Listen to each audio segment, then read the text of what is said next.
పోలీసులు అరెస్ట్ చేస్తూనే ఉన్నారు. గుంటూరు దగ్గర నుంచి ఫస్ట్ గుడివాడ వచ్చి తీసుకెళ్లారండి. గుడివాడ తర్వాత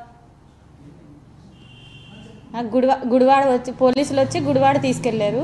అక్కడి నుంచి స్టార్ట్ అయింది. లాస్ట్ మంత్ 21వ తారీఖు నుంచి ఇప్పుడు వరకు గుడివాడలో 2 అన్నారు. తర్వాత అరండల్పేట 1, వైజాగ్లో 2, మొత్తం ఆయన మీద 9 కేసులు వేశారండి. గుడివాడలో గుంటూరులో చూసుకుని ఆయన ఇంటికి వచ్చిన తర్వాత ఆ నెక్స్ట్ డే వచ్చి దువ్వాడ పోలీస్ స్టేషన్లో పోలీసులు వచ్చారండి. స్టేషన్ నుంచి వచ్చాం సైన్ అని చెప్తున్నారు.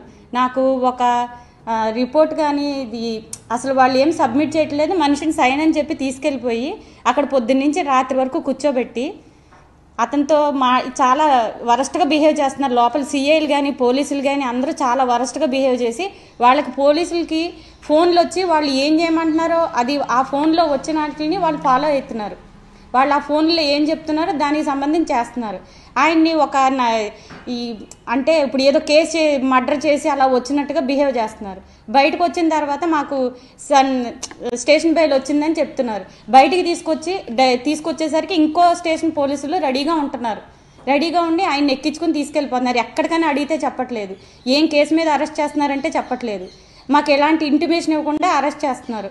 వచ్చి ఈ కేసు ఈ పోలీస్ స్టేషన్ కాదు ఇంకో స్టేషన్ ఇలాగా మమ్మల్ని రాష్ట్రం అంతా తిప్పుతున్నారు.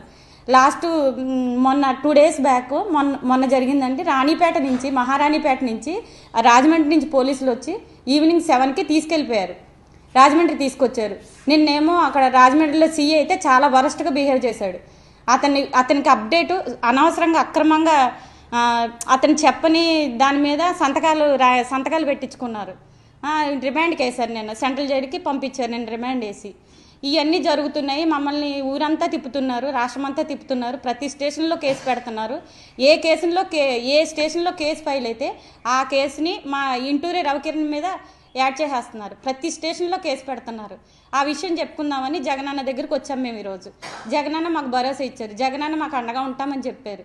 ఎన్ని పెట్టుకుంటారో పెట్టుకోండి, మాకు జగనన్న అండగా ఉన్నాడు.